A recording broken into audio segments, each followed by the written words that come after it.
Hello बच्चों, कैसे हो आप लोग? सब बढ़िया। तो आज हमारा नीट का पेपर था और आपका जो है पेपर आ चुका है, तो हम लोग उसी का डिस्कशन कर रहे हैं। मैं आपको यहाँ पे जो है बायो पोर्शन में से बॉटनी का करूँगा, बॉटनी का आपका सॉल्यूशन करना है। तो देखते हैं कैसा क्वेश्चन आया, लेट डिस्कस। 101 पहला क्वेश्चन है, आपको दिया गया है कि identify the set of correct statement. Correct statement आपको चूज करना है, ये स्टेटमेंट दिया गया है, इसमें से कौन कौन सा करेक्ट है देखते हैं पढ़ के। बोला है कि the flower of vallisneria are colourful and produce nectar. सबसे इंपॉर्टेंट बात है, आपसे बोला है कि फ्लावर ऑफ वेलिशनेरिया जो है वो बोल रहा है, इसके बारे में बोला गया है कि ये कलरफुल होता है और प्रोड्यूस करता है नेक्टर। अगर आपको ध्यान आ रहा होगा, रिप्रोडक्शन इन फ्लावरिंग प्लांट का क्वेश्चन है ये। आपसे बोला गया है वेलिशनेरिया, वेलिशनेरिया कहाँ होता है? वाटर में होता है, लेकिन ये जो पॉलिनेशन होता है ना, वो पॉलिनेशन क्या होता है? एबायोटिक एजेंट से होता है, जैसे विंड हो गया, वाटर हो गया, ये सब से होता है। तो इसमें क्या होता है, ये इसमें जरूरी ही नहीं पड़ता है कि फ्लावर जो है कलरफुल हो और नेक्टर। ये कब होता है? जब कोई इंसेक्ट से पॉलिनेशन हो, बर्ड से पॉलिनेशन हो। तो सबसे पहला स्टेटमेंट इसका क्या है? रॉन्ग है। दूसरा स्टेटमेंट पढ़ते हैं, the flower of water lily is not pollinated by the water. सही बात है, वाटर लिली हो गया, वाटर हायासिंथ है, कोई जरूरी नहीं है बच्चों कि हाँ जो वाटर में प्लांट रह रहा है तो उसका पॉलिनेशन जो है वाटर से ही हो। तो ये जो है आपको बोला गया फ्लावर जो है water lily not pollinated bye flower water, ये सही है, ठीक है, स्टेटमेंट ये राइट है। बोला है कि most of the water pollinated species the pollen grain are protected from the wetting. हाँ सही बात है, अगर कोई रह रहा है पानी में प्लांट तो उसका पोलन ग्रेन अगर उस पानी में गिरेगा तो वो क्या हो गया? वेट, भीगने से उसको बचाना पड़ेगा। तो प्रोटेक्शन उसके ऊपर कवरिंग होता है म्यूसिलेज का, जो क्या करता है? उसको बचाता है भीगने से। तो ये वाला स्टेटमेंट भी आपका सही है। दूसरा नेक्स्ट स्टेटमेंट बोला है कि pollen grain of some hydrophyte are long and ribbon like. सही बात है, जोस्टेरा हो गया जैसे, उसमें क्या होता है? रिवन लाइक होता है पोलन ग्रेन। तो ये भी स्टेटमेंट आपका सही है। नेक्स्ट स्टेटमेंट बोला है कि इन सम hydrophyte the pollen grain are carried by the passively inside water। Exactly, passively inside by EP hydrophily और हाइपोहाइड्रोफिली। हाइपोहाइड्रोफिली क्या होता है? जो पानी के नीचे में होता है वो प्लांट हाइपोहाइड्रोफिली, ईपी हाइड्रो। तो इसमें क्या आते हैं? पोलन ग्रेन इनसाइड वाटर ही तैर के जाते हैं दूसरे जगह। तो ये भी आपका स्टेटमेंट सही है। तो इसमें B C D E statement सही है, बी सी डी ई। तो सेकेंड ऑप्शन हमारा क्या हो जाएगा? करेक्ट यहाँ पे हो जाएगा। ठीक है, आगे बढ़ते हैं। नेक्स्ट क्वेश्चन,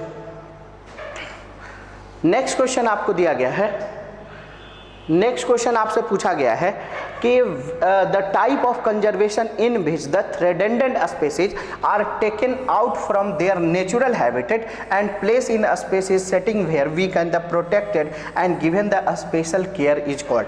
आपको बोला गया है, ये आपको जो है बायोडाइवर्सिटी एंड इट्स कंजर्वेशन का क्वेश्चन है। आपसे पूछा गया है कि कोई स्पीसीज जो है कहीं पे खतरे में है, इंडेंजर्ड है, तो उसको कहीं दूसरे जगह हम ले जाके शिफ्ट करें और अच्छा इन्वायरमेंट प्रोवाइड करें जैसा एनवायरमेंट में वो रह रहा था। तो इसको हम क्या बोलते थे? कॉन्सेप्ट क्या था? Biodiversity conservation. और बायोडाइवर्सिटी को कंजर्व करने के दो मेथड थे हमारे, या तो जहां पे वो रह रहा है नेचुरली उसको वहीं पे कंजर्व कर दिया जाए, और या क्या किया जाए? वहां से उठा के दूसरे जगह ले जाके कंजर्व। तो नेचुरल जगह पे कंजर्व करना क्या कहलाता था? इन सिटू कंजर्वेशन। और कहीं बाहर ले जाके अगर कंजर्व करते थे तो उसको हम क्या बोलते थे? Ex situ conservation. तो देखते हैं, ये बोला है बाहर ले जाके, तो इसको हम क्या बोलते हैं? Ex situ conservation. पहला ऑप्शन आपको दिया है semi conservative method. Semi conservative method of DNA replication होता था, ये वाला ऑप्शन आपका नहीं होगा। दूसरा बोला है कि सस्टेनेबल डेवलपमेंट। हाँ, ये सस्टेनेबल डेवलपमेंट इससे रिगार्डिंग है, लेकिन इसका मतलब ये नहीं कि इससे अप्लाई। दूसरा आता है इन सिटू कंजर्वेशन। इन सिटू कंजर्वेशन तो होता था बायोडाइवर्सिटी कंजर्वेशन के अंदर, लेकिन हाँ कहाँ पे? जहाँ पे नेचुरल हैबिटेट में रह रहा था वहीं पे अगर हम कंजर्व करते तो होता है इन सिटू कंजर्वेशन। और ये किसके अंदर आता था? लास्ट ऑप्शन हमसे बोला है बायोडाइवर्सिटी कंजर्वेशन। हाँ, आपको बच्चों इसमें से एक्स सिटू कंजर्वेशन ऑप्शन जाना चाहिए था, लेकिन हमको एक्स सिटू कंजर्वेशन यहाँ पे दिया नहीं है। और ये दोनों चीजें किसके अंदर आता है? ब्रॉड कैटेगरी किसके अंदर आता है? बायोडाइवर्सिटी कंजर्वेशन के अंदर। तो हम इसका ऑप्शन कौन सा लगाएंगे? एक्स सिटू नहीं है, इसलिए बायोडाइवर्सिटी का कंजर्वेशन कर रहे हैं, तो ये इसका option number 4 is the correct answer. ठीक है, आगे बढ़े। नेक्स्ट क्वेश्चन, नेक्स्ट क्वेश्चन आपसे पूछा गया है 103। 103 क्वेश्चन नंबर में बोला है कि inhibition of succinate dehydrogen, succinate dehydrogenase enzyme है, एसडीएच शॉर्ट में बोलते हैं। तो succinate dehydrogenase by malonate is a classical example of. अब देखो सबसे इंपॉर्टेंट बात है, अगर एंजाइम की हम बात करें तो आपको पता है एंजाइम के पास क्या था, एक्टिव साइट था, और उस एक्टिव साइट पे बाइंड करने के लिए एक्टिव साइट पे कौन, सबस्ट्रेट बाइंड करता है। अगर सक्सिनेट डिहाइड्रोजनेज के एंजाइम पे मैलोनेट वहां पे बाइंड कर जाता है तो जाके क्या करता है, सक्सिनेट डिहाइड्रोजनेज का जो सबस्ट्रेट है उसके ऊपर सक्सिनेट जहां बाइंड करता है वहां पे अगर मैलोनेट जाके बाइंड कर जाएगा तो फिर क्या मतलब रहेगा, दोनों में कंपटीशन होगा। कैसा कंपटीशन होगा, तो एक्टिव साइट पे बाइंड करने के लिए कंपटीशन होगा, इसलिए इसका एग्जांपल होगा कॉम्पिटिटिव इनहिबिशन का, क्योंकि रोक देगा, नेचुरल सबस्ट्रेट को बाइंड करने से एक्टिव साइट पे रोकेगा कौन, मैलोनेट, इसलिए एग्जांपल किसका है, कॉम्पिटिटिव इनहिबिशन का एग्जांपल है। आगे बढ़े, next question. Next question number 104 number question में बोला गया है आपसे, एक फिगर दिया गया है, फिगर आपको दिया गया है, इसमें जो है फिगर आपको दे के पूछा गया है कि क्या है, इसमें से पढ़ के देखते हैं। बोला है कि identify the part of the seed where given figure which the destinate from the root. आपसे पूछा गया है कि इस फिगर में से कौन सा ऐसा पार्ट है जिससे आपको जो है रूट निकलता है, रूट निकलता है। तो हम देखते हैं सबसे ऊपर वाला पार्ट, इसका नाम क्या है, सबसे इसका नेमिंग करके देखते हैं और नेमिंग में हमको पता चल जाएगा कि इसका नाम क्या है। ए वाला जो पार्ट है ये जो है प्लोम्यूल को कवर कर रखा है, ये क्या है, बी जो है क्या है, प्लोम्यूल है, और प्लोम्यूल को कवर करने वाले को पार्ट को हम क्या बोलते हैं, कोलियोपटाइल बोलते हैं। क्या बोलते हैं, कोलियोपटाइल बोलते हैं। दूसरा ये सी वाला क्या है, रेडिकल है, रेडिकल से आपको पता है, और रेडिकल को कवर करने वाला क्या है, कोलियोराइजा है, तो कोलियोराइजा है। और रेडिकल से आपको पता है सीड के दो पार्ट होता है, जो प्लेम्यूल होता है वो क्या बनाता है, सूट बनाता है, और जो रेडिकल होता है वो क्या बनाता है, रूट बनाता है। तो ये सी वाला पोर्शन क्या है, रेडिकल है, जो क्या बना रहा है, रूट बना रहा है। तो अल्टीमेटली इसका option number first is the correct option. ठीक है, आगे बढ़े बच्चों, नेक्स्ट क्वेश्चन।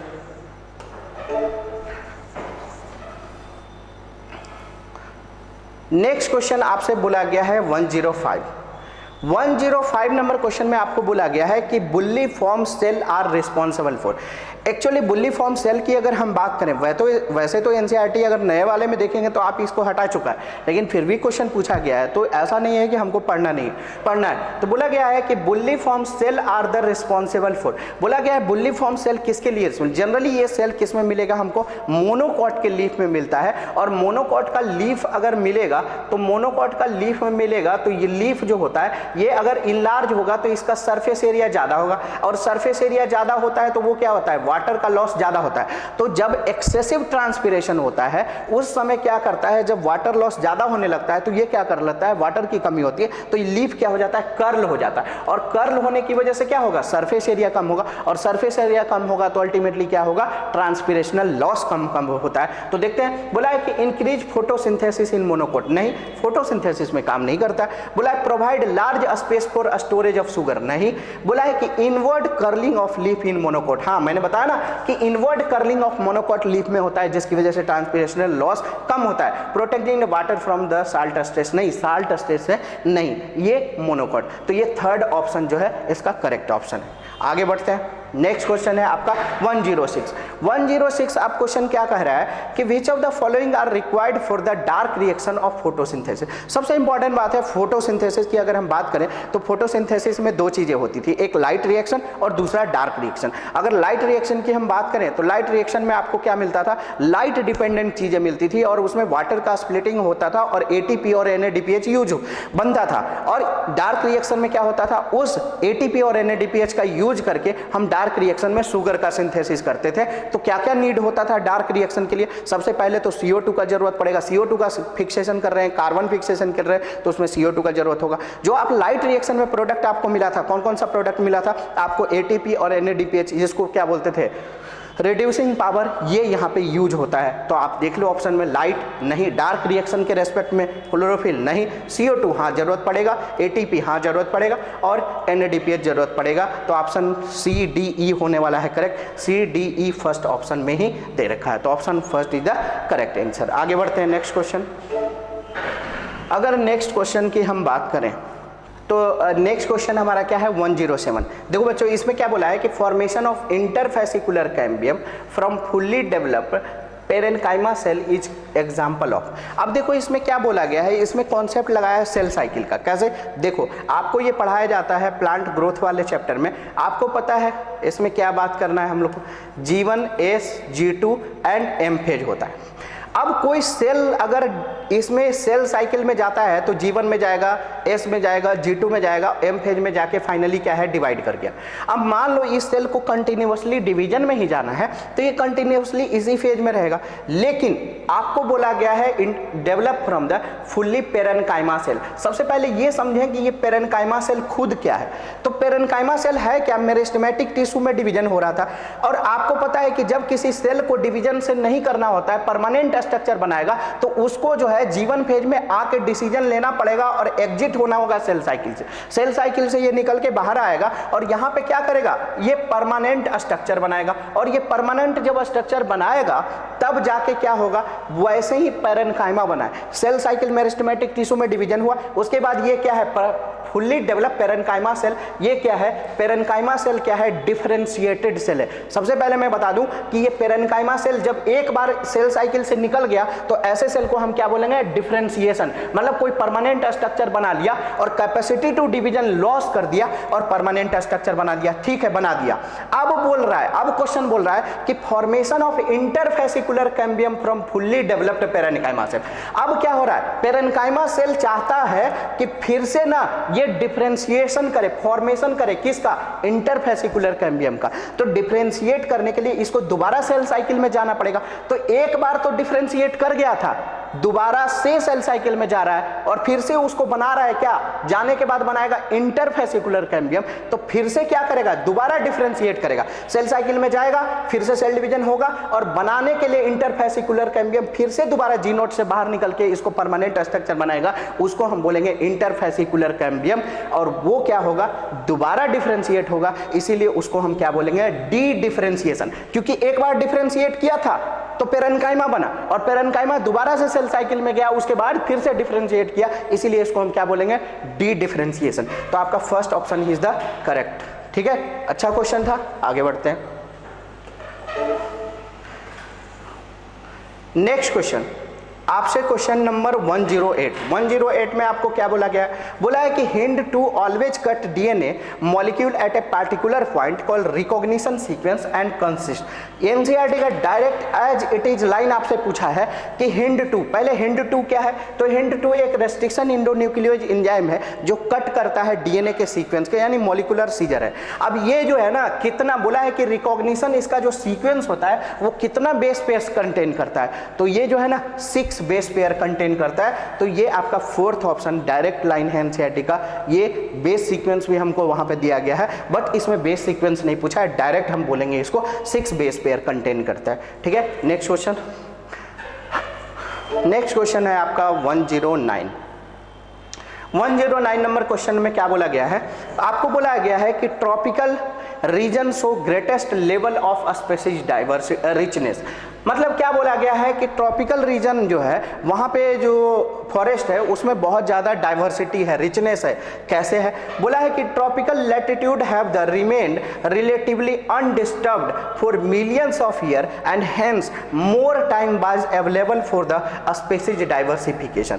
बात एकदम टू द पॉइंट है, एनसीईआरटी का है डायरेक्ट। आपको बोला है कि ट्रॉपिकल लैटिट्यूड जो होता है वो बिल्कुल अनडिस्टर्ब्ड है। आपको पता है ह्यूमन डिस्टर्बेंस सबसे ज़्यादा जो है किसी हैबिटेट को डिस्टर्ब करता है, तो ह्यूमन डिस्टर्बेंस या किसी चीज का एक्सटर्नल उसमें नहीं है, तो इसीलिए अनडिस्टर्ब्ड है मिलियन ऑफ ईयर से। तो वहां पे क्या है, डाइवर्सिफिकेशन बहुत ज्यादा है। वेरी गुड, ये पहला स्टेटमेंट सही है। दूसरा बोला है कि tropical environment are more seasonal. नहीं, सीजनल नहीं है भाई। सीजनल कहने का मतलब तो ये हुआ कि वहां पे ज्यादा जल्दी जो है चेंज हो रहा है इन्वायरमेंट, ऐसा कुछ भी नहीं है। तो यह स्टेटमेंट आपका गलत है।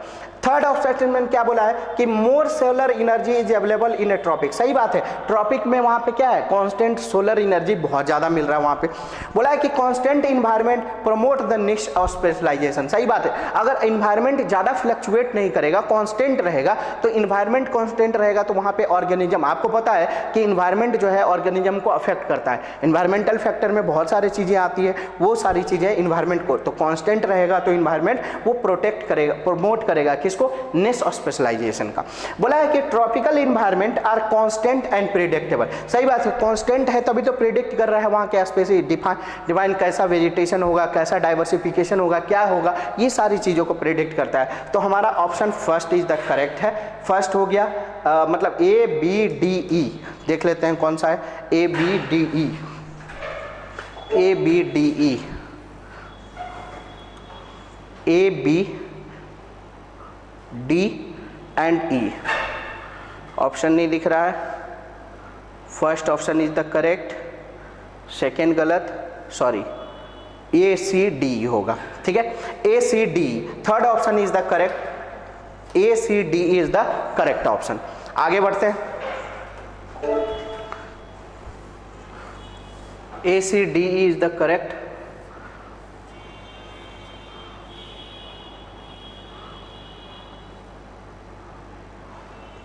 क्वेश्चन नंबर 110 में आपसे क्या बोला गया है, क्वेश्चन नंबर 110 में बोला गया है कि which of the following is a not a criterion for the classification of fungi. Classification of fungi में कौन सा क्राइटेरिया यूज नहीं किया गया था। सबसे पहला स्टेटमेंट बोला गया है मोड ऑफ स्पोर फॉर्मेशन। सही बात है, मोड ऑफ स्पोर फॉर्मेशन जो है यूज किया गया था। ये इसने क्या पूछा है, नोट आपसे पूछा है। फ्रूटिंग बॉडी, सही बात है, फ्रूटिंग बॉडी का भी यूज किया गया था। उसके बाद मॉर्फोलॉजी ऑफ माइसीलियम, सही बात है, माइसीलियम भी यूज किया गया था। लेकिन मोड ऑफ न्यूट्रिशन इसके बेसिस पे क्लासिफिकेशन नहीं हुआ था। तो mode of nutrition is the note basis of the classification of fungi. This 4 option is the correct answer. आगे बढ़ते हैं, आपसे क्वेश्चन पूछा गया है, आपको बोला गया है कि how many molecule of ATP and NADPH are required for the every molecule of CO2 fix in the Calvin cycle. आपको केल्विन साइकिल के बारे में बोला गया है कि एक मॉलिक्यूल ऑफ CO2 फिक्सेशन के लिए कितना एटीपी और कितना एनएडीपीएच का रिक्वायरमेंट है। सबसे इंपॉर्टेंट बात है, आपको बोला गया है, सबको पता है केल्विन साइकिल में है हम लोग क्या करते थे, तो केल्विन साइकिल में आपको पता है कि CO2 फिक्सेशन होता था। और CO2 फिक्सेशन होने के लिए क्या करते थे, आप यहाँ पे जो है 2 ATP देते थे और क्या देते थे, 2 NADPH देते थे यहाँ पे कार्बन के रिडक्शन में। और यहाँ पे रीजनरेशन वाला जो स्टेप था वहाँ पे NADPH एक लगता था, सॉरी ATP लगता था, और वहाँ पे क्या होता था, रीजनरेशन होता था। तो यहाँ पे 2 ATP यहाँ और 1 ATP यहाँ लगता था, तो 3 ATP और 2 NADPH। देख लेते हैं ऑप्शन में कौन सा बोला है, 3 मॉलिक्यूल ऑफ ATP और 3 मॉलिक्यूल ऑफ NADPH। नहीं, बोला है कि 3 मॉलिक्यूल ऑफ ATP और 2 मॉलिक्यूल ऑफ NADPH। सही बात है, second option is the correct answer. आगे बढ़ते हैं नेक्स्ट,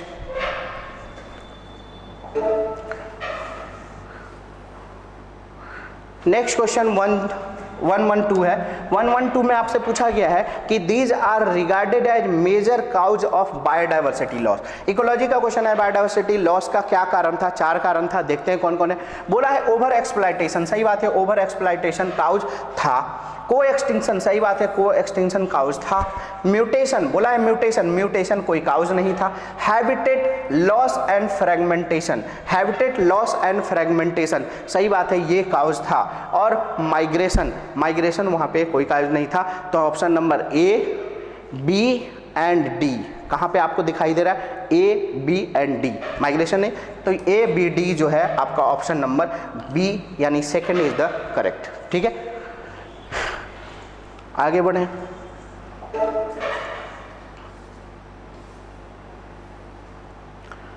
क्वेश्चन नंबर बोला है आपको, बोला है कि द कैपेसिटी 113 में the capacity to generate a whole plant from any cell of the plant. जैसे मान लो कोई प्लांट है, अब प्लांट में से कोई भी सेल उठा के, जैसे मान लो यहाँ पे कोई भी सेल था, उसको उठा के पूरा का पूरा नया प्लांट बना देना। ये प्लांट बनाने की प्रक्रिया क्या कहलाती है, कौन सा ये कैपेसिटी कहलाता है। किसी प्लांट के पास मैंने आपको बताया था, एक होता है टोटीपोटेंसी और दूसरा होता है प्लूरोपोटेंसी। टोटीपोटेंसी उसको बोलते हैं जिसमें क्या होता है, होल एक पार्टिकुलर किसी भी टाइप के सेल से एक पूरा का पूरा बॉडी बना दिया जाता है, उसको हम क्या बोलते हैं, टोटीपोटेंसी बोलते हैं। जैसे जाइगोट के पास होता है टोटीपोटेंसी सेल, और प्लांट में बोले तो प्लांट के किसी भी सेल के पास टोटीपोटेंसी होता है। लेकिन हम लोग क्या करते हैं, एपिकल मेरिस्टेम से बनाते हैं। क्यों, ये हम बात करते हैं एनाटॉमी में या किसी में, इसलिए क्योंकि वायरस फ्री होता है, क्योंकि डिवाइडिंग कैपेसिटी उससे ज़्यादा होता है। तो ये जो है आपका क्या बोलते हैं, इसको टोटिपोटेंसी बोलते हैं। नेक्स्ट क्वेश्चन,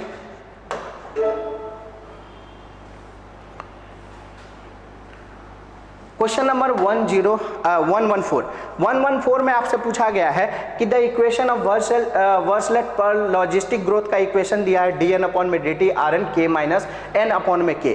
इस इक्वेशन में आपसे क्या पूछा है, तो k के बारे में इतना सिंपल क्वेश्चन पूछा है, सारे बच्चों का सही होना चाहिए। k इज द क्या इंडिकेट करता है, कैरिंग कैपेसिटी, तो कैरिंग कैपेसिटी को इंडिकेट करता है और पहला ही ऑप्शन आपका सही दिखाई दे रहा है, यानी कैरिंग कैपेसिटी इसका राइट आंसर है। आगे बढ़ते हैं, नेक्स्ट क्वेश्चन। नेक्स्ट आपका क्वेश्चन जो दिया है, नेक्स्ट आपको क्वेश्चन में क्या बोला है कि स्पिंडल फाइबर, किसके बारे में पूछा है, स्पिंडल फाइबर के बारे में पूछा है कि spindle fibre attach to the kinetochore of the chromosome during. तो आपको बोला गया है ये सेल साइकिल है। आपको पता है कि स्पिंडल फाइबर कब अटैच होता था, तो यहाँ पे जो है स्पिंडल फाइबर इस पोल से इस पोल यहाँ पे अटैच होता था। ये स्पिंडल फाइबर कब अटैच होता था, मेटाफेज में अटैच होता था। तो इसका जो है एनाफेज नहीं होगा, इधर उधर सेपरेशन होता है। प्रोफेज में नहीं, वो तो कंडेंस होना स्टार्ट होता है। टीलोफेज में टर्मिनल पे जाता है, यानी मेटाफेज पे क्या है, ये इससे स्पिंडल फाइबर से अटैच हो जाता है। दैट इज मेटाफेज की वजह से ये अटैच होता है। नेक्स्ट क्वेश्चन, आगे बढ़े 116। सारा क्वेश्चन बच्चों एनसीईआरटी से ही है। आपको देखो डायग्राम दिया गया है, बोला है कि identify the flower based on the position of calyx, corolla and androecium with respect to ovary from given figure A and B. अगर आपको ध्यान आ रहा होगा तो एनसीईआरटी में ये आपको एग्जाम्पल दिया गया है। एग्जाम्पल आपको क्या दिखाई दे रहा है, आप इसमें देखो अदर वर्ल्ड जो है ऊपर है और ये आपको क्या है, ओवरी डाउनवर्ड लग रहा है। और ये कैसा है, पेरीगाइनस का इंफीरियर, हाफ इंफीरियर का एग्जाम्पल है। ये पेरीगाइनस ओवरी का दोनों एग्जाम्पल है, साफ दिख रहा है। तो ये एग्जाम्पल आपका क्या होगा, दोनों ही पेरीगाइनस का होगा। एनसीईआरटी का एज इट इज फिगर उठा के दिया गया है यहाँ पे, इसमें कोई दिक्कत नहीं है। आगे बढ़े, अब देखो क्वेश्चन नंबर 117 की बात करें। 117 में आपको क्या दिया गया, match the column. Match the column आसान होता है, देखते हैं। राइजोपस, सबसे पहले आपको जो है डाइवर्सिटी का क्वेश्चन है, आपको क्लासिफिकेशन से भी उठाया है। बोला है कि राइजोपस आप किसको बोलते थे, आप राइजोपस बोलते हैं ब्रेड मोल्ड को। किसको बोलते हैं, ब्रेड मोल्ड को बोलते हैं, ठीक है। उसके बाद में पक्सीनिया आपको क्या दिखाई दे रहा है, पक्सीनिया आपको क्या दिखाई दे रहा है, एक रस्ट है। पक्सीनिया क्या है, आप एक रस्ट है। एगेरिकस क्या है, एक मशरूम है, एडिबल मशरूम है। और आपका जो है ऑस्टिलैगो क्या है, एक स्मट है। ये सीधा सीधा एनसीईआरटी से बायोलॉजिकल क्लासिफिकेशन क्वेश्चन है। तो फर्स्ट का ऑप्शन नंबर थर्ड दो जगह दिखाई दे रहा है, फर्स्ट का ऑप्शन नंबर 2 जगह दिखाई दे रहा है। तो ये दोनों ऑप्शन तो हमारा गया। दूसरा बी का सेकंड देखो यहाँ पे भी दिखाई दे रहा है और बी का सेकंड यहाँ पे भी दिखाई दे रहा है। आगे बढ़ते हैं, बी का सेकंड, थर्ड का 4, 3 का 4 कहाँ पे दिखाई दे रहा है आपको, सी का 4 यहीं पे दिखाई दे रहा है, ये वाला तो नहीं, यानी थर्ड ऑप्शन हमारा क्या होगा, करेक्ट हो जाएगा यहाँ पे। आगे बढ़े, नेक्स्ट क्वेश्चन।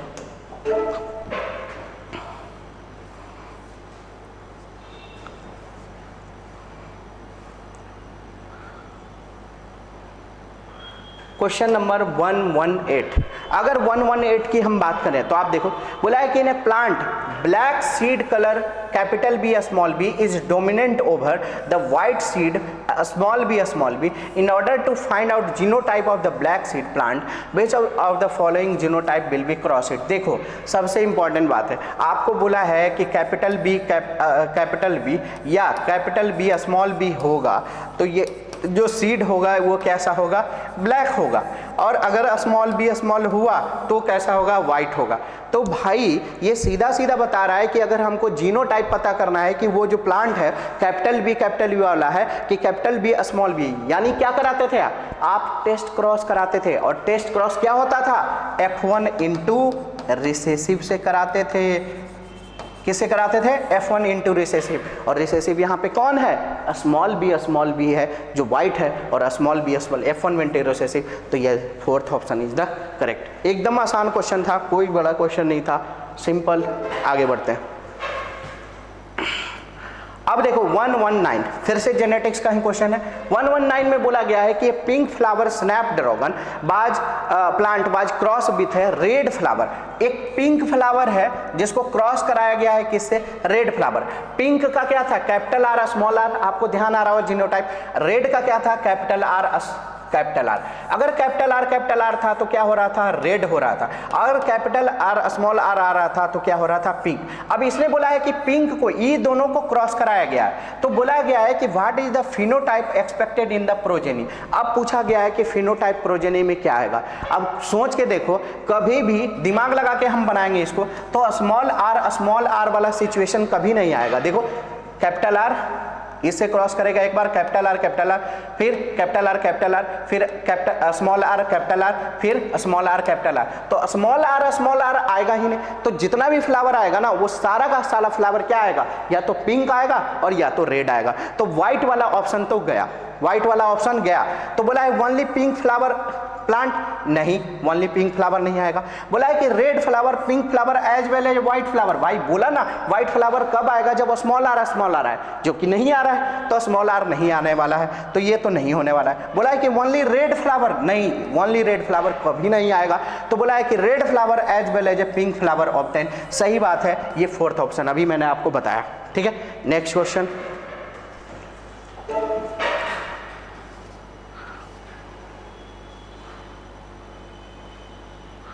नेक्स्ट क्वेश्चन में आपसे पूछा है, मैच द कॉलम का क्वेश्चन है। आपसे क्या बोला है? आपसे बोला गया है मैच करने के लिए। देखो मैच करते हैं। अब बोला है कि टू और मोर अल्टरनेट फॉर्म ऑफ जीन। अब टू और मोर जैसे दो alternate, capital T small T, ये अल्टरनेट फॉर्म ऑफ जीन को हम क्या बोलते थे? एलील बोलते थे। तो सबसे पहला फर्स्ट वाले को क्या थर्ड से मैच कर दो। Two alternate form of gene is called allele.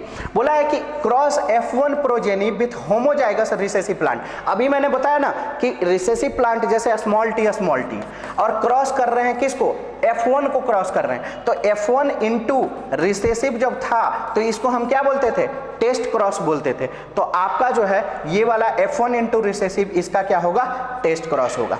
अब बोला है कि cross of F1 progeny with any of the parent. अगर किसी एक पेरेंट से किसी से भी कर दे, रिसेसिव से नहीं किसी से भी कर देंगे ना, तो उसको हम क्या बोलते हैं? बैक क्रॉस बोलते हैं। उसको हम बोल देते हैं बैक क्रॉस। और पूछा गया है कि number of chromosome in A set of plant. Set एक जैसे हैप्लॉइड है, डिप्लॉइड है, तो इसको हम क्या बोलते हैं? प्लॉइडी लेवल बोलते हैं। नंबर ऑफ सेट कितना? n है, 2n है, 3n है, 4n है, 5n है, तो इसको हम क्या बोलते हैं? प्लॉइडी बोलते हैं। तो डी का क्या हो जाएगा? आपका सेकंड ऑप्शन हो जाएगा। ए का आपका ऑप्शन नंबर थर्ड, ए का ऑप्शन नंबर थर्ड जो है देखो एक ही जगह आपको दिखाई दे रहा है और कहीं नहीं दिखाई दे रहा है, फर्स्ट ऑप्शन। अगर आप एक भी मैच कर लेते तो ये क्वेश्चन क्या हो जाता? आपका राइट हो जाता। आगे बढ़ते हैं। ठीक है, नेक्स्ट क्वेश्चन। नेक्स्ट क्वेश्चन आपसे बोला गया है 121 नंबर क्वेश्चन आपसे बोला गया है कि lecithin is a small molecular weight organic compound found in a living tissue and example of. आपसे बोला गया है तो lecithin is a small molecular weight organic compound found in. Lecithin क्या था? आप लिपिड पढ़े थे, लिपिड के क्लासिफिकेशन फॉस्फोलिपिड था और उस फॉस्फोलिपिड का इंपॉर्टेंट कंपोनेंट लेसिथिन था। और लेसिथिन क्या है? फॉस्फोलिपिड है भाई। तो यहाँ पे डायरेक्ट आपको दिखा, ग्लिसराइड नहीं, कार्बोहाइड्रेट नहीं, एमिनो एसिड नहीं, फॉस्फोलिपिड था। नेक्स्ट क्वेश्चन क्या है देख लेते हैं। नेक्स्ट क्वेश्चन 112 में आपसे बोला गया है मैच करना है। बोला है क्लोस्ट्रीडियम ब्यूटाइलिकम। क्लोस्ट्रीडियम ब्यूटाइलिकम क्या है? ब्यूटारिक एसिड बनाता है। ये क्या है? Butyric acid. हर साल इस पैराग्राफ से एक क्वेश्चन आता है। सैक्रोमिसिस सेरेविसी ये क्या करता है? एस्ट है, ये इथेनॉल का प्रोडक्शन करता है। ट्राइकोडर्मा पॉलीस्पोरम क्या है? आपको जो है एक साइक्लोस्पोरिन बनाता है। वो साइक्लोस्पोरिन क्या होता है? इम्यूनो सप्रेसिव ड्रग है। और वो इम्यूनो सप्रेसिव ड्रग क्या होता है? जब किसी का हार्ट ऑर्गन ट्रांसप्लांट करते हैं तो उसको इम्यून सिस्टम को सप्रेस करने के लिए देते हैं ताकि रिजेक्ट न करे। और स्ट्रेप्टोकोकस क्या होता है? स्ट्रेप्टोकाइनेज एक एंजाइम बनाता है। वो क्या करता है? ब्लड वेसल के अंदर ल्यूमेन में अगर कोई चीज क्लॉट जमा होता है तो उसको रिमूव करने का काम करता है स्ट्रेप्टोकाइनेज। तो ये आपका जो है ऑप्शन फर्स्ट, ए नंबर फर्स्ट ऑप्शन का थर्ड, फर्स्ट का थर्ड आपको दो जगह दिखाई दे रहा है। तो सबसे पहले तो ये दोनों तो गया, फर्स्ट का थर्ड, बी का फर्स्ट देख लेते हैं, बी का फर्स्ट यहाँ भी है और बी का फर्स्ट यहाँ पे भी है। सी का देख लेते हैं, सी का आपको फर्स्ट, बी का फर्स्ट सॉरी सी का जो है फोर्थ, सी का फोर्थ आपको यहाँ पे दिखाई दे रहा है, सी का फोर्थ जो है आपको यहाँ नहीं दिखाई दे रहा है, तो सी का फोर्थ यानी first option is the correct option. आगे बढ़ते हैं, नेक्स्ट क्वेश्चन।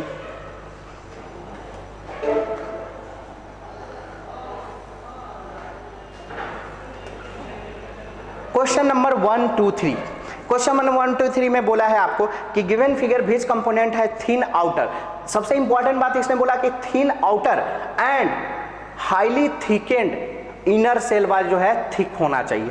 ध्यान से पढ़िए स्ट्रक्चर। हालांकि ट्रांसपोर्ट इन प्लांट से इस चीज को हटा दिया गया है, लेकिन फिर भी क्वेश्चन पूछा गया है। आप देखिए ऊपर वाला सब्सिडरी सेल है, ये क्या है आपको जो है स्टोमाटल का एपिडर्मिस है, ये वाला क्या है आपको स्टोमाटल है, और ये क्या है स्टोमाटल एपर्चर है। ठीक है, तो यहाँ पे आपको सी वाला जो स्टेटमेंट दिखाई दे रहा है, ये स्टोमाटा जो है, स्टोमाटा का जो बाहर वाला होता है वो थिन होता है और अंदर का जो होता है वो थिक होता है। आपको जो है फिगर देख के, कैरेक्टर देख के आपको फिगर से क्वेश्चन पूछा गया, तो आपको सी नंबर के बारे में बोला गया है कि आउटर वाला क्या है कंपोनेंट थिन है और इनर वाला जो है हाईली थिकन है, तो सी नंबर ऑप्शन के बारे में स्टोमाटा के बारे में ये क्वेश्चन पूछा। ठीक है, सीधा क्वेश्चन, डायरेक्ट आगे बढ़ते हैं। नेक्स्ट क्वेश्चन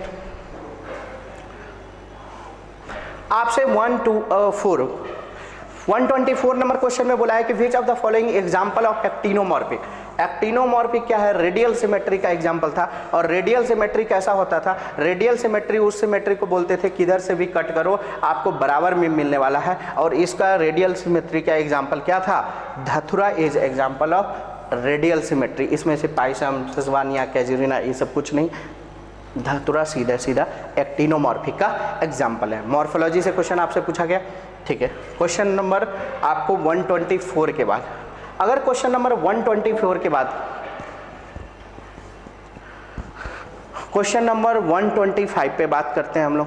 क्वेश्चन नंबर 125 क्या पूछा है, क्वेश्चन नंबर 125 आपको दिया गया है कि transcription unit DNA is defined as primarily by the three region in a DNA G's with the respect to the stream and downstream। अच्छा, आप स्ट्रीम एंड डाउन स्ट्रीम के कंपैरिजन में आपको ट्रांसक्रिप्शनल यूनिट, ट्रांसक्रिप्शन यूनिट में क्या क्या था देख लेते हैं। भाई ट्रांसक्रिप्टर यूनिट में सबसे पहले वाला जो रीजन था वो प्रोमोटर रहा था, प्रोमोटर के बाद क्या था स्ट्रक्चरल जीन था, और लास्ट वन में क्या था टर्मिनेटर जीन था। यही तीन रीजन था, एनसीईआरटी का ही है।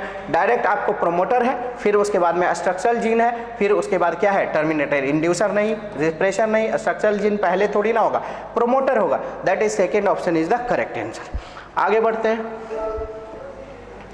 क्वेश्चन नंबर 126 में आपको बोला है कि what is the fate of piece of DNA carrying only gene of interest which is transfer into the alien organism. देखो सबसे पहली बात इसमें बोला गया है, क्वेश्चन में आपको बायोटेक का क्वेश्चन है, जैसे हमको क्या है जीन ऑफ इंटरेस्ट का क्वेश्चन है।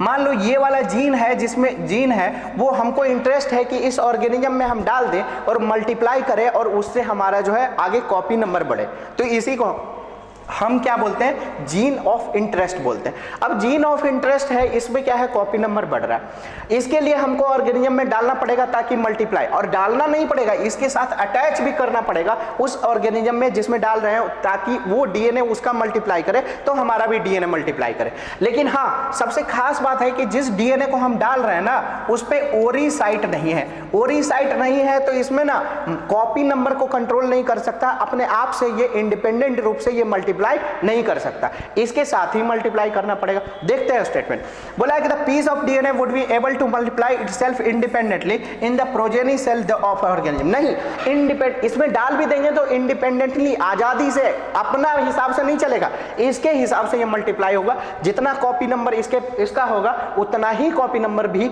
इसका हमारा जीन का होगा जो हम इंटरेस्ट है जिसको डालें। तो पहला स्टेटमेंट तो इसका गलत है। दूसरा बोला it may get integrated into the genome of the recipient, सही बात है, इंटीग्रेटेड हो जाएगा, इसके साथ हमारा जीन आके क्या कर जाएगा, जुड़ जाएगा, इंटीग्रेट हो जाएगा, तो ये वाला स्टेटमेंट तो हमारा सही है। बोला है कि it may be multiply and inherited along with the host DNA, सही बात है, होस्ट डीएनए के साथ मल्टीप्लाई करेगा और इसी के साथ इनहेरिटेड होगा, दूसरे सेल में जितना कॉपी नंबर जाएगा इसका उतना ही जाएगा, तो ये वाला भी सही है। बोला है कि the alien piece of DNA is not a integral part of chromosome, भाई नोट कैसे, इंटीग्रल हो जाएगा, इंटीग्रल नहीं होगा तो मल्टीप्लाई ही नहीं करेगा, तो हमारा ये वाला तो क्वेश्चन ऑप्शन जो है गलत है। बोला है it's show ability to replicate, कौन शो करेगा ये एबिलिटी टू रेप्लिकेट, ये वाला नहीं, क्योंकि ओरिसाइट है ही नहीं, तो एबिलिटी टू मल्टीप्लिकेट और रेप्लिकेट तो शो करेगा ही नहीं, तो ऑप्शन आपका कौन सा सही है, फर्स्ट वाला गलत था, बी नंबर ऑप्शन सही है इसका। बोला है सी नंबर ऑप्शन सही है इसका, बोला है तो बी सी होगा ओनली इसका करेक्ट ऑप्शन, आपको फर्स्ट नंबर ही दिखाई दे रहा है कि B and C is the correct option, ठीक है। अच्छा क्वेश्चन था, बायोटेक का अच्छा क्वेश्चन है, थोड़ा सा दिमाग लगाए आपको। नेक्स्ट क्वेश्चन आपसे पूछा गया है 127 नंबर क्वेश्चन में क्या पूछा गया है कि oxygen is used by the gardener to prepare weed free lawn but no damage to the grass as oxygen. अब आपसे बोला गया है कि ऑक्सीजन जो हम क्या करते हैं उसमें छिड़काव करते हैं, तो उसमें क्या होता है डाइकोटिलेडोनस वाले को जो गार्डनर फ्री लवन वगैरह को मारने के लिए हम लोग करते हैं, यूज करते हैं फ्री बीड फ्री बनाने के लिए, बट उसमें क्या होता है ना, मोनोकॉट का जो प्लांट होता है ना उसको ये डैमेज नहीं करता है, ये खास बात है ऑक्सीजन का, भास्कुलर बंडल स्कैटर्ड होता है और उसमें डैमेज करने का कोई चांस नहीं बनता है, तो सीधे सीधे बोला गया है मोनोकॉट को अफेक्ट नहीं करता, तो बोला है कि does not affect the mature monocotyledonous plant, mature इसलिए क्योंकि भाई भास्कुलर बंडल स्कैटर होगा, तो ऐसे केस में ये डैमेज नहीं कर सकता, तो पहला ही ऑप्शन हमारा क्या है, करेक्ट है, यहाँ पे डायरेक्ट एनसीईआरटी से ही बात की गई है। अब देखो next question number 128, question number 128 में आपसे क्या क्वेश्चन पूछा गया है, 128 में आपसे क्वेश्चन पूछा गया है कि the cofactor of the enzyme carboxypeptidase. देखो कार्बोक्सीपेप्टिडेज का कोफैक्टर क्या है, कार्बोक्सी, ये तो मेमोरी बेस्ड क्वेश्चन आपका सीधा हो गया, कार्बोक्सीपेप्टिडेज एंजाइम में जो है जिंक जो होता है एज ए कोफैक्टर होता है, इसका third option is the correct answer. उसके बाद बोला गया है next question 129, lactose present in the growth medium of the bacteria are transported into cell by the action. अब देखो जैसे मान लो यहाँ पे क्या है, ग्रोथ मीडियम यहाँ पे लैक्टोज प्रेजेंट है और ये बैक्टीरिया है, तो बैक्टीरिया के अंदर जो है ये लैक्टोज कैसे जाएगा, इसके जाने के लिए कोई ना कोई एंजाइम तो चाहिए ना, तो Z/A, इसमें क्या होता है, तीन अलग अलग जीन होते हैं, वो अलग अलग एंजाइम बनाते हैं, और जिसमें एक एंजाइम बनता है जिसका नाम क्या होता है, परमिएज, नाम देखो ना, परमिएज है, मतलब परमिएबिलिटी के लिए जिम्मेदार होगा, अंदर जाने के लिए भेजने के लिए जिम्मेदार होगा, किसको, लैक्टोज को, तो यहाँ पे जो है परमिएज एंजाइम से क्या होगा, परमिएबिलिटी बढ़ेगा, और 129 इज द करेक्ट,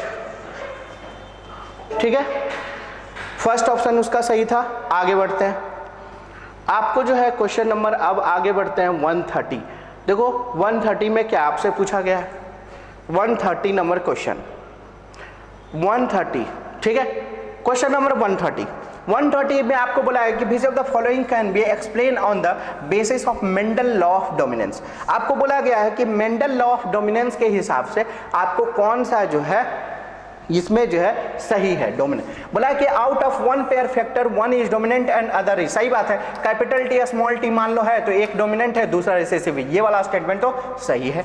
बोला है कि allele do not show any expression in both of the character appear as a such as, नहीं बोथ, एक तो अपियर होता था, जैसे ये है तो कैपिटल टी है तो टॉल वाला तो अपियर होता था कैरेक्टर, दूसरा नहीं होता था, तो ये वाला स्टेटमेंट तो सही नहीं है, गलत है। बोला है कि factor occur in a pair in a normal diploid plant cell, सही वाले, यही तो बोले थे मेंडल साहब कि फैक्टर ऑलवेज जो होता है वो क्या होता है, पेयर में होता है, जोड़े में होता है, तो ये वाला हमका सही है। बोला है कि the discrete unit of controlling a particular character is called factor, हाँ यही बोले थे मेंडल साहब, बोले थे कि कोई ना कोई फैक्टर है जो इस कैरेक्टर को कंट्रोल कर रहा है, तो ये क्या है, डिस्क्रीट यूनिट है। बोला है the expression of only one of the parental character is found in the monocot plant में। आपको बोला गया है कि मोनोकॉट प्लांट में जो होता है आपको जो है ओनली वन कैरेक्टर, F1 में आपको क्या होता था, एक ही तो मोनोकॉट में आपको कैरेक्टर दिखाई देता था F1 में। हाँ, तो ये वाला स्टेटमेंट भी क्या होता है, मोनो हाइब्रिड क्रॉस में ओनली वन ही कैरेक्टर F1 में आता था। तो आपका ऑप्शन नंबर ए, उसके बाद में सी डी ई, ए सी डी ई आपको दिखाई दे रहा है, सीधा सीधा फोर्थ ऑप्शन आपको दिखाई दे रहा है, A C D is the correct statement. कोई दिक्कत, आगे बढ़े नेक्स्ट क्वेश्चन।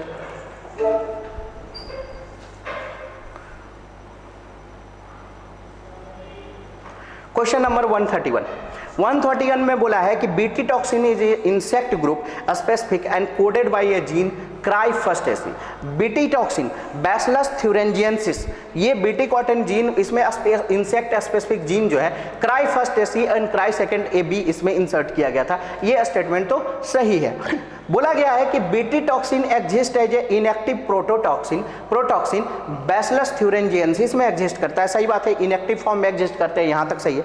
बोला है कि however after ingestion by the insect, जब इंसेक्ट उसको इंजेस्ट करता है तब क्या होता है, inactive protoxin get converted into the active form due to the acidic pH of the insect of the gut. यहां पे स्टेटमेंट गलत हो गया, एसिडिक पीएच नहीं, अल्कलाइन पीएच की वजह से ये जो होता है यहां पे जो है वो अल्कलाइन पीएच ऑफ गट की वजह से क्या होता है, वो मेल्ट होता है, घुल जाता है, उसमें सॉल्युबल होता है, और उसकी वजह से इंटेस्टाइन जो होता है उसका जो पूरा जो गट होता है वो क्या होता है, परफोरेशन होता है, छेद हो जाता है, जिसकी वजह से वो मर जाता है लाइसिस होने की वजह से। तो पहला स्टेटमेंट सही है लेकिन दूसरा वाला गलत है। Statement first is true but statement second is a false. यही स्टेटमेंट आपका सही है, first option is the correct. आगे बढ़ते हैं नेक्स्ट क्वेश्चन।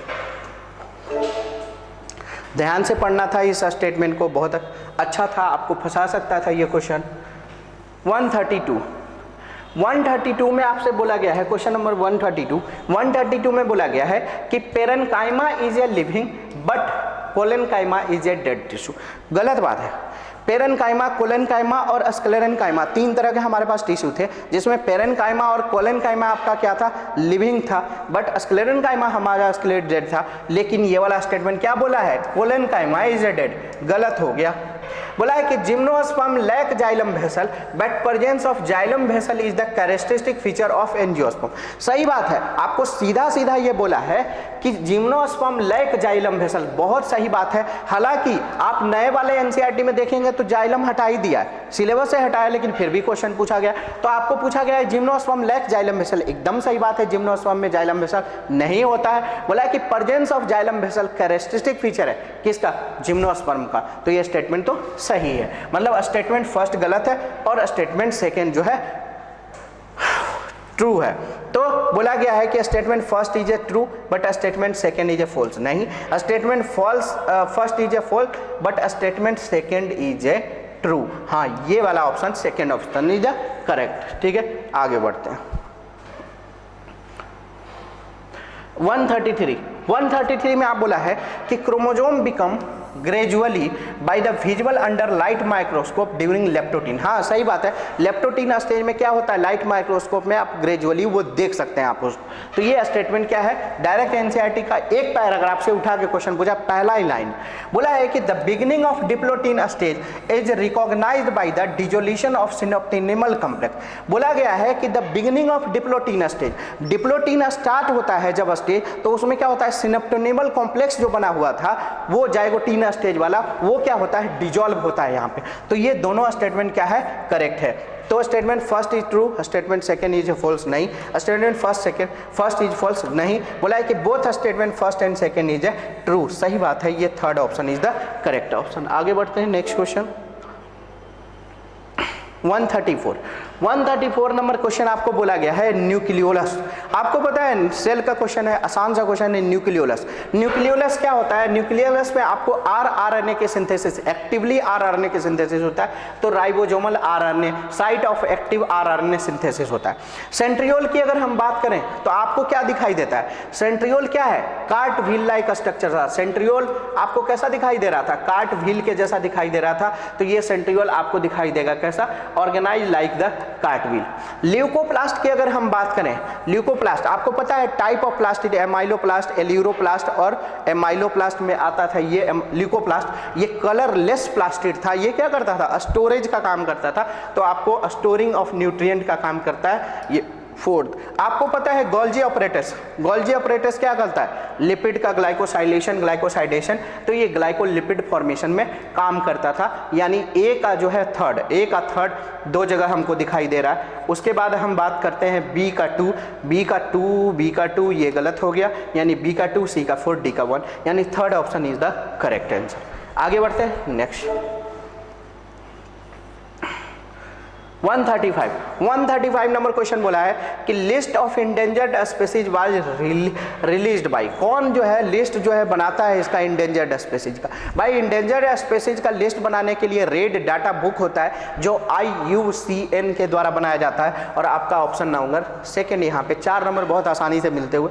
ये बहुत आसान क्वेश्चन था, इसमें कुछ भी नहीं करना था आपको, ठीक है। नेक्स्ट क्वेश्चन 136 सेक्शन बी में आपको फिर से दिया गया 136, बोला है कि डीएनए प्रेजेंट इन क्लोरोप्लास्ट। अब देखो क्लोरोप्लास्ट की अगर हम बात करें तो क्लोरोप्लास्ट में आपको बोला है कैसा, आपको पता है कि mitochondria and chloroplast is the semi autonomous organelle है, और सेमी ऑटोनोमस ऑर्गेनेली में खुद का डीएनए होता है, खुद का कुछ आरएनए, लेकिन इसका जो डीएनए आरएनए होता है वो डबल स्टैंडर्ड सर्कुलर डीएनए होता है। आप देख लेते हैं, लीनियर सिंगल नहीं, सर्कुलर सिंगल स्टैंडर्ड नहीं, लीनियर डबल नहीं, सर्कुलर एंड डबल स्टैंडर्ड होता है। आसान क्वेश्चन। नेक्स्ट 137, देखो 137 नंबर क्वेश्चन थोड़ा सा अच्छा क्वेश्चन बोला है कि which of the following fuse in a somatic hybridisation involving 2 varieties of plant. Somatic hybridisation में 2 वेराइटी ऑफ प्लांट्स। पहले तो होता क्या है सोमैटिक हाइब्रिड, देखो सोमैटिक वर्ड नाम से ही आता है, सोमैटिक सेल के साथ फ्यूजन होगा। तो देखो मान लो ये 2 प्लांट सेल है, ये वाला प्लांट सेल है और ये वाला प्लांट सेल। अब मान लो इसमें कुछ कैरेक्टर था, इसमें था, हम चाहते थे कि दोनों कैरेक्टर एक में आ जाए, तो इसको दोनों को फ्यूज करना पड़ेगा। लेकिन आपको पता है कि प्लांट सेल में बाहर क्या होता है, सेल वाल होता है, तो सेल वाल को हम रिमूव कर देंगे, और सेल वाल को रिमूव करने के बाद ये क्या बचेगा, ये क्या बचेगा, प्रोटोप्लास्ट। प्लांट सेल में से आपने माइनस कर दिया, सेल वाल को हटा दिया, तो ये बचा हुआ स्ट्रक्चर क्या है, प्रोटोप्लास्ट है। तो ये जो प्रोटोप्लास्ट हम बचेगा, ये दोनों को क्या करेंगे, हम फ्यूज करा देंगे। प्रोटोप्लास्ट को फ्यूजन क्या कहलाता है, यही तो कहलाता है seed of somatic hybridisation involve. तो ये क्या कहलाता है, प्रोटोप्लास्ट फ्यूजन ही तो कहलाता है, सोमैटिक एम्ब्रियो नहीं, protoplast fusion. Very good. Next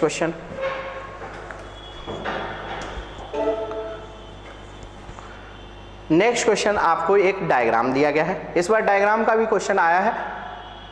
इधर देखिए, बोला है कि identify the correct description of the given figure. सबसे पहले ये फिगर को जोर से देखो तुम, फिगर आप देखेंगे तो किसका मिलेगा, sexual reproduction in flowering plant का फिगर है, और उसमें ये बिंड पॉलिनेटेड फ्लावर का फिगर है, और उसमें भी ये इनफ्लोरेसेंस का है। फीदरी स्टिग्मा साफ साफ दिखाई दे रहा है, आंख खोल के देखेंगे तो एनसीईआरटी का फिगर है जो आपको दिया हुआ है पॉलिनेशन के पास। इसमें क्या है, बोला है कि क्लिस्टोगैमस फ्लावर, क्लिस्टो का ही भाई होगा, साफ साफ दिखाई दे रहा है कि ओपन है, एक्सपोज्ड है, तो क्लिस्टो होने का तो सवाल ही नहीं।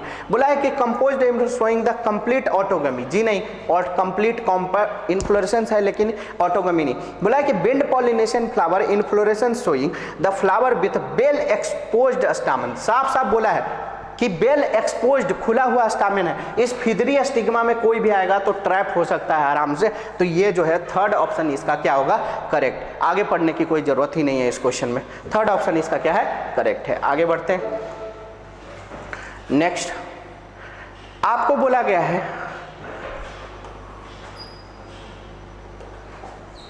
आपको बोला गया है कि स्प्रेइंग शुगर केन, जैसे मान लो ये शुगर केन था, बोला गया है कि sugar cane crop which of the following plant growth regulator increase the length of stem thus the increasing the yield. अब आपको पता है कि लेंथ ऑफ द स्टेम बढ़ाने के लिए आप किसका यूज करते थे, मान लो ये शुगर केन पहले ऐसा था, अब इसको क्या है, हमने जिब्रेलिक एसिड का ट्रीटमेंट किया, तो इसका जो है इंटरनोडल इलोंगेशन हुआ, और इसका जो है पूरा गर्थ भी बढ़ गया, तो इससे वजह से क्या होगा, हमारा यील्ड भी बढ़ जाएगा।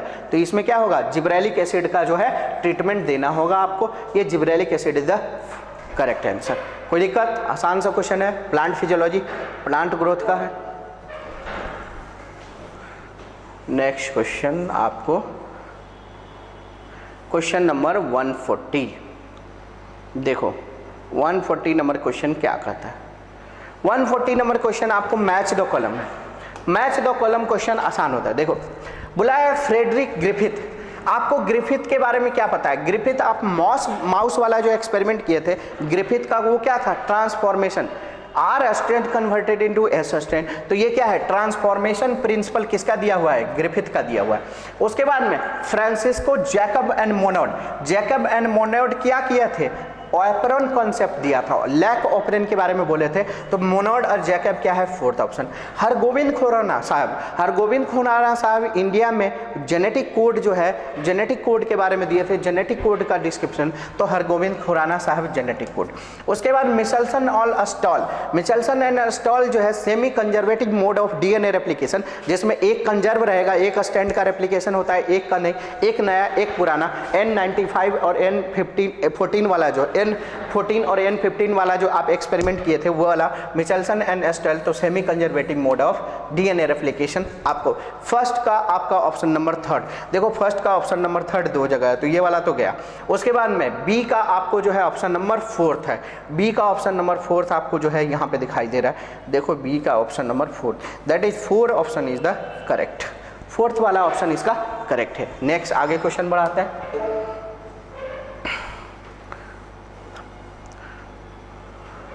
ए क्वेश्चन जो है आपको बायोमोलिक्यूल का है, मैच द कॉलम। डायरेक्ट एक आप बॉक्स से उठा के दिया गया है। आपको बोला गया है ग्लूटाथोर। ग्लूटाथोर क्या करता था? सेल के अंदर ग्लूकोज ले जाने का काम करता था। तो आपको जो है ग्लूटाथोर क्या करेगा? Enable glucose to transport into the cell. Cell के अंदर ग्लूकोज ले जाने का काम करता था। इंसुलिन, आपको पता है इंसुलिन क्या है? एक हार्मोन है। तो इंसुलिन आपको जो है हार्मोन है। ट्रिप्सिन की बात करें, ट्रिप्सिन क्या है? ट्रिप्सिन एक एंजाइम है। ट्रिप्सिन, काइमोट्रिप्सिन, ये सब क्या है? एंजाइम है। तो ट्रिप्सिन एक एंजाइम है। कोलाजन क्या है? आपको पता है इंटरसेलुलर जो है ग्राउंड सब्सटेंस है, दो सेल के बीच में सीमेंटिंग का काम करता है। तो ये कोलाजन इंटरसेलुलर ग्राउंड सब्सटेंस है। मतलब ए का फोर्थ ऑप्शन, ए का फोर्थ आपको एक ही जगह दिखाई दे रहा है। बहुत आसानी से ये क्वेश्चन आप कर सकते थे। ए का फोर्थ एक ही ऑप्शन में। आगे बढ़े, नेक्स्ट क्वेश्चन 142।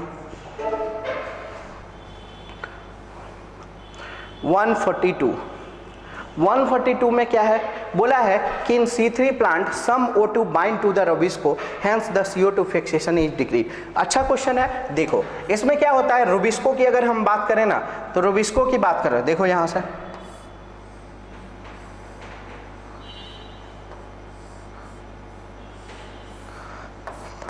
ये रूबिस्को है। ये रूबिस्को एंजाइम के पास ना O2 के साथ भी बाइंड करता है और CO2 के साथ भी बाइंड करता है। तो मान लो इसका एफिनिटी CO2 के प्रति ज्यादा है। तो बोला है कि C3 प्लांट में O2 बाइंड कर जाए, अगर रूबिस्को जो है O2 के साथ बाइंड कर जाएगा तो इसका जो एफिनिटी है CO2 के प्रति थोड़ा तो घट ही जाएगा ना। बात तो सही है, घट जाएगा। तो ये स्टेटमेंट क्या है? सही है। बोला है कि in C4 plant mesophyll cell show very little photo respiration while the bundle cell do not show photo respiration. अब देखो कितना बेहुदा सा स्टेटमेंट बोला गया है। इस बेहुदा सा स्टेटमेंट में आपसे क्या बोला गया है कि इन C4 प्लांट, पहला नंबर तो C4 प्लांट की अगर हम बात करें तो C4 प्लांट में क्या होता था? आपको जो है मेसोफिल सेल होता था और बंडल सेल होता था। मेसोफिल सेल में तो सबसे पहले रूबिस्को है ही नहीं भाई, रूबिस्को तो है ही नहीं। रूबिस्को है नहीं तो फोटो रेस्पिरेशन का तो बात ही नहीं करना। तो बोला है कि C4 plant mesophyll cell show very little photo respiration. जी नहीं, ये स्टेटमेंट ही गलत है। तब शो करता ना जब रूबिस्को होता है, और वैसे भी C4 प्लांट कभी भी फोटो रेस्पिरेशन शो करता ही नहीं।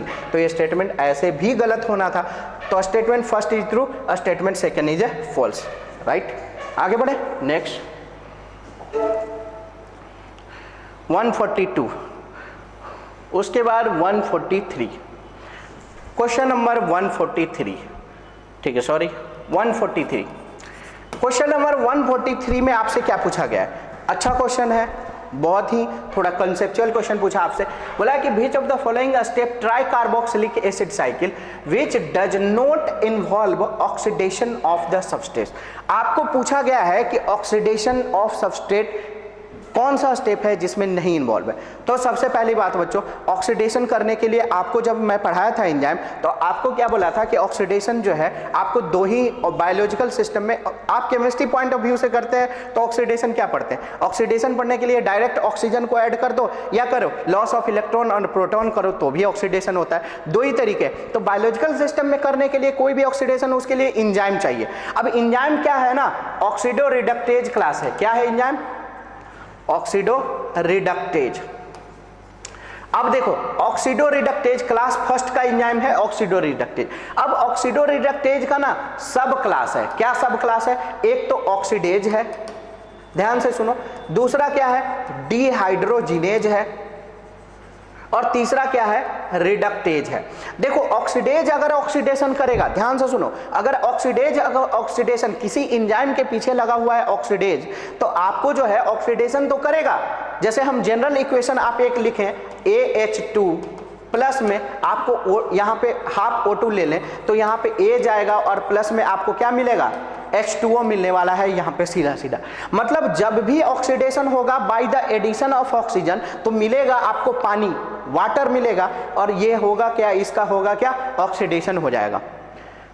और ये कहाँ पे मिलता है आपको? फोटो रेस्पिरेशन में, जहाँ पे ग्लाइकोलेट प्लस O2 मिलके ग्लाइऑक्जेलेट प्लस वाटर बनाता है, H2O2 बनाता है, पेरोक्साइड। और ये H2O2 कब बनाएगा? जब O2 ले लेंगे आप तो H2O2 बना देगा। मान लीजिए ये ऑक्सीडेज से करता है। दूसरा आपको डिहाइड्रोजिनेज एंजाइम है। डिहाइड्रोजिनेज एंजाइम तब करेगा ऑक्सीडेशन जब क्या होगा? इलेक्ट्रॉन और प्रोटॉन का क्या करेगा? लॉस। जैसे जनरल इक्वेशन देखो, मान लो AH2 है, AH2 क्या कर रहा है? यहाँ पे A में बदल रहा है और प्लस में क्या कर रहा है? H प्लस प्लस में 2 इलेक्ट्रॉन रिलीज कर रहा है, 2 इलेक्ट्रॉन रिलीज कर रहा है। तो लॉस ऑफ इलेक्ट्रॉन और प्रोटॉन क्या है? ऑक्सीडेशन आप बोलते थे। तो ये जो इलेक्ट्रॉन प्रोटॉन लॉस हुआ तो इस सबस्टेट का क्या होगा? जैसे यहाँ पे क्या रहता है? NAD है, NAD प्लस है या FAD प्लस है, तो ये क्या करेगा? ये जो इलेक्ट्रॉन और प्रोटॉन लूज हुआ ये रिसीव कर लेगा। तो ये कोई एंजाइम था, और कोई एंजाइम जब इलेक्ट्रॉन प्रोटॉन लेगा तो ये क्या हो जाएगा? रिड्यूस हो जाएगा, और ये सबस्टेट का क्या होगा? ऑक्सीडेशन होगा। देखते हैं, बोला है सक्सिनाइल कोएंजाइम से सक्सिनिक एसिड। देखो, सक्सिनाइल कोएंजाइम से सक्सिनिक एसिड वाला क्रेब साइकिल की अगर स्टेप याद करें हम, तो सक्सिनाइल कोएंजाइम से सक्सिनिक एसिड जब बनता है तो उस समय क्या होता है? सक्सिनाइल थायोकाइनेज एंजाइम लगता है। और काइनेज, मैंने बताया था आपको क्लास में कि काइनेज एंजाइम कहाँ भी लगे, जहां भी लगेगा तो वो फॉस्फेट ग्रुप का ट्रांसफर करेगा, और फॉस्फेट ग्रुप का ट्रांसफर करेगा तो सबस्ट्रेट से लेके ट्रांसफर कर रहा है। ऐसे सबस्ट्रेट लेवल को क्या बोलते हैं? सबस्ट्रेट लेवल फॉस्फोराइलेशन बोलते हैं। या तो फॉस्फेट का ट्रांसफर करेगा या क्या करेगा?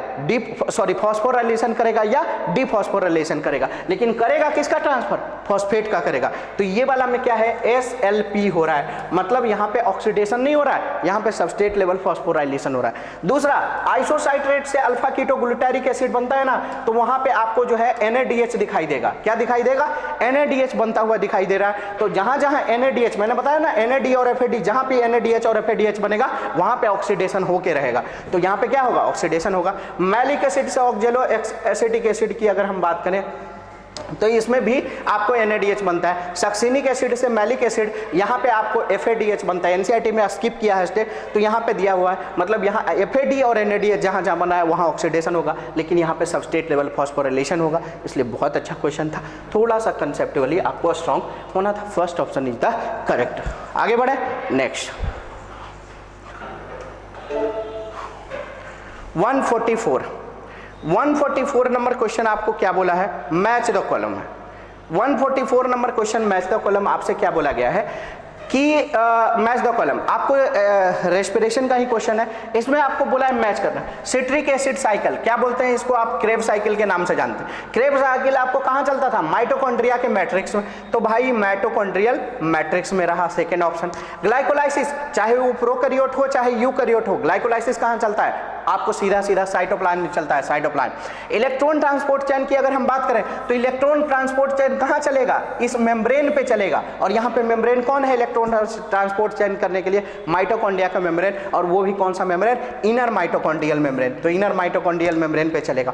उसके बाद आपसे पूछा गया है प्रोटॉन ग्रेडियंट। भाई प्रोटॉन ग्रेडियंट बनाने के लिए मेम्ब्रेन की जरूरत पड़ेगी, और दो मेम्ब्रेन के बीच में ही प्रोटॉन ग्रेडियंट, उसको हम क्या बोलते हैं? इंटर मेम्ब्रेन स्पेस या पेरी मेम्ब्रेन स्पेस बोलते हैं, तो प्रोटॉन ग्रेडियंट क्या होगा, थर्ड होगा। ए का आपको जो है सेकंड ऑप्शन, ए का सेकंड आप ध्यान से देखोगे तो ऑप्शन नंबर डी में एक ही जगह दिखाई दे रहा है। ये क्वेश्चन अगर एक ऑप्शन भी आपको आता था तो आराम से करा जा सकता था। नेक्स्ट क्वेश्चन 145 में देखो क्वेश्चन क्या है। बोला है कि which of the following statement is a correct regarding to the process of replication of DNA. आपको रेप्लिकेशन ऑफ डीएनए के बारे में क्वेश्चन पूछा गया है कि कौन सा स्टेप है जिसमें डीएनए रेप्लिकेशन में आपको जो है एंजाइम, सबसे पहले डीएनए का रेप्लिकेशन मतलब डीएनए से डीएनए बनाना है तो इसमें डीएनए डिपेंडेंट एंजाइम चाहिए। देखते हैं, बोला है कि DNA dependent DNA polymerase catalyses the polymerisation of 5 to 3 direction. सही बात है, 5 में डायरेक्शन 5 प्राइम से 3 प्राइम की तरफ करता था, as well as 3 prime to 5 prime. नहीं, ये स्टेटमेंट गलत है। दूसरा बोला है कि DNA dependent DNA polymerase catalyses the polymerisation of 5 to 3 direction. Very good, आपको 5 से 3 डायरेक्शन में करेगा और DNA dependent DNA polymerase, second option is the correct option. आगे पढ़ने की जरूरत हम आई थिंक नहीं है, ये आपका करेक्ट है। तो आगे बढ़े, नेक्स्ट 145 के बाद आपका क्वेश्चन नंबर 146। देखो 146, अगर 146 की हम बात करें, 146 में आपको बोला है कि एक इकोसिस्टम नेट प्राइमरी प्रोडक्टिविटी आपको एनपीपी दिया है। एनपीपी कितना दिया है, आपको दिया है फर्स्ट टॉपिक लेवल का, आपको दे रखा है 100x दिया है। कितना दिया, 100x दिया है, यानी ये क्या है, T1 आपको दे रखा है। ठीक, T1 दिया है। बोला है कि what would be the GPP gross primary productivity of third trophic level of same ecosystem. मतलब आपको एनपीपी किसका दिया है, T1 का दिया। T1 से आप किसको जाएगा, T2 को जाएगा। सबसे खास बात है T2 को गया, और T2 से किस में मिलेगा, आपको T3 में जाएगा। आप देखो ध्यान से सुनो इस क्वेश्चन को। बोला है थोड़ा सा सतर्क, एनपीपी आपको क्या दिया है, एनपीपी, और एनपीपी क्या होता है, GPP minus R, respiratory loss को अगर माइनस कर देते हैं तो एनपीपी। और ये एनपीपी जो T1 को है, ये किसको अवेलेबल होगा, ये T2 को अवेलेबल होगा, और T2 कितना मिलेगा, इसको 100x ही मिल जाएगा। और 100x मिल जाएगा तो T3 में कितना बोलेगा, मतलब आपको पूछा गया है कि T3 में कितना मिलेगा। T3 में आपको कितना मिलेगा भाई, आपको पता है लिंडेमान लॉ। लिंडेमान लॉ क्या कहता है, लिंडेमान लॉ 10% लॉ को फॉलो कर सकता है, और 10% लॉ क्या कहता है कि अगले ट्रॉपिक लेवल में 90% लॉस होगा रेस्पिरेटरी और हीट लॉस के पावर में, और 10% अगले ट्रॉपिक लेवल को मिलेगा। तो 100 इसमें एनपीपी था, ये अगले को मिला 100, तो इसमें जो है 90 लॉस होने के बाद इसको मिलेगा कितना, 10x मिलेगा। तो मेरे हिसाब से ये क्वेश्चन का जो आंसर होगा ये फर्स्ट वाला होगा, 10 kilo calorie metre inverse per year मिलने वाला है, 10/10। अगर कोई दिमाग में अगर 1 मिनट अगर यहाँ पे सतर्की रखने वाला अगर कोई सोचता कि यहाँ पे 100x है और 100x में से ही अगले को ट्रांसफर करेगा तो 90% लॉस कर देगा, तो यहाँ पे 10% मिलेगा तो यहाँ x मिलेगा, कोई सोच सकता है। लेकिन मेरे हिसाब से ये गलत होगा, क्योंकि यहाँ पे एनपीपी आपको दे रखा है, और एनपीपी दे दिया है तो सीधा जो एनपीपी है वो अगले टॉपिक लेवल को अवेलेबल होगा, और जो अवेलेबल होगा उसका माइनस होगा। अच्छा क्वेश्चन था, इसका आंसर फर्स्ट। आगे नेक्स्ट क्वेश्चन 147। आपको 147 नंबर क्वेश्चन क्या बोला, 147 क्वेश्चन में मॉर्फोलॉजी का क्वेश्चन आपको मैच द कॉलम बोला। मैच द कॉलम देखो, रोज, रोज आपको पता है किसका एग्जाम्पल है, प्लम, पिच, रोज। 3 एग्जाम्पल था, पेरीगाइनस का एग्जाम्पल था। पेरीगाइनस का एग्जाम्पल है तो पेरीगाइनस ओवरी का फ्लावर का एग्जाम्पल है, सॉरी, तो प्लम, पिच, रोज, पेरीगाइनस। पी का अगर हम बात करें, पी में आपको पता है प्लासेंटेशन कैसा होता था, मार्जिनल प्लासेंटेशन होता था, तो पी जो है मार्जिनल प्लासेंटेशन। कॉटन की अगर हम बात करें तो चाइना रोज, लेडीज फिंगर और कॉटन, ये तीनों किसका एग्जाम्पल है, ट्विस्टेड एस्टिवेशन का एग्जाम्पल था, जिसमें मैं बताता भी हूँ कि चाइना की लेडी ट्विस्टेड होती है और वो हाथ कटने की वजह से कॉटन का इस्तेमाल, तो चाइना ये ट्विस्टेड। और मैंगो की अगर हम बात करें तो मैंगो मोनोकार्पेलरी सुपीरियर ओवरी से डेवलप होता है, इसको ट्रू फ्रूट बोलते हैं। और mango and coconut is the example of drupe fruit का एग्जाम्पल है, तो आपको मैंगो जो एग्जाम्पल है ड्रूप का एग्जाम्पल है। फर्स्ट ए का सेकंड, ए का सेकंड देखते हैं, 2 जगह है, ये दोनों गया। बी, बी का जो है 4, बी का 4 यहाँ पे नहीं है, बी का 4 यहाँ पे है, थर्ड ऑप्शन इसका करेक्ट आंसर। नेक्स्ट आगे बढ़ते हैं,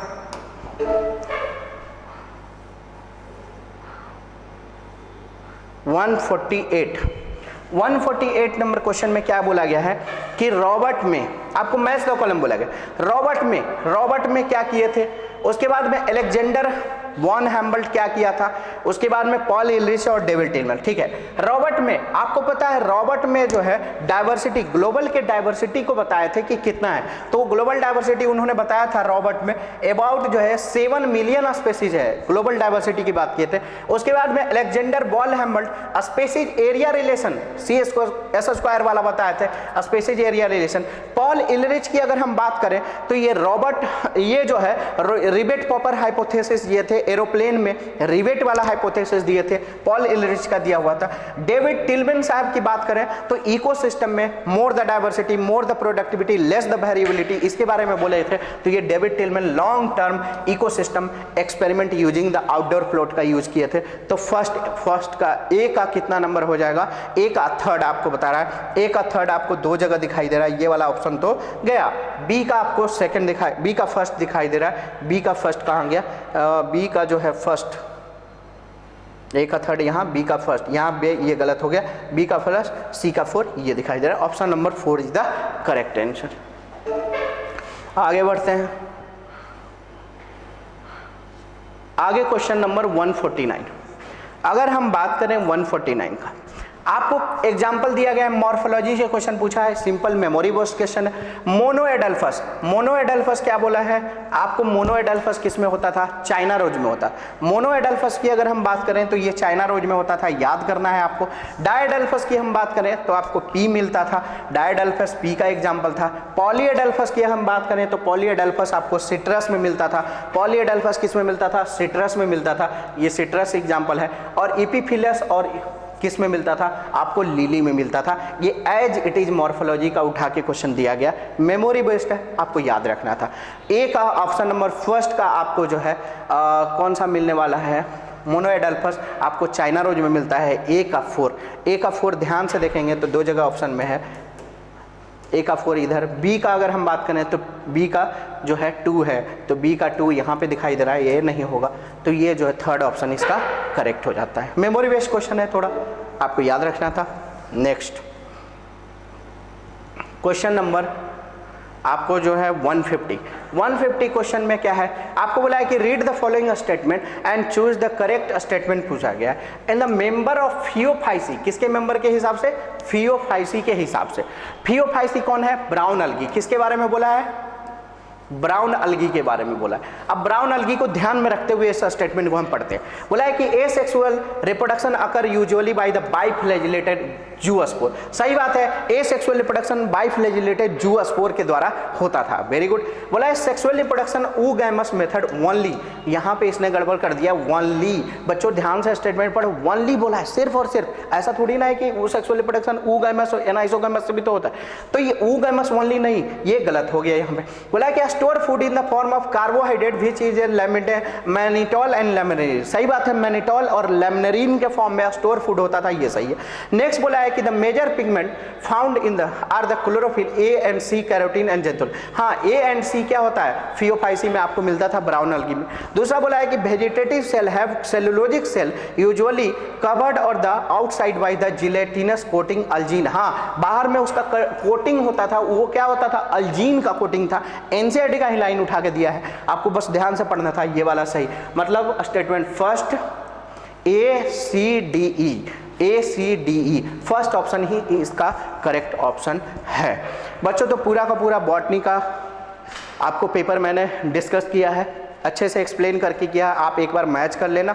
और सबसे खास बात है कि बॉटनी और जूलॉजी का आपको पेज नंबर के साथ साथ एनसीईआरटी में कौन सा आंसर की के साथ साथ T3 का आंसर की के साथ साथ आपको कौन सा पेज पे दिया गया है, कौन सा पेज से क्वेश्चन उठाया है एनसीईआरटी का, वो सारा कुछ आपको मिल जाएगा। एनसीईआरटी के पेज नंबर तक दे दिया जाएगा। ठीक है, थैंक यू।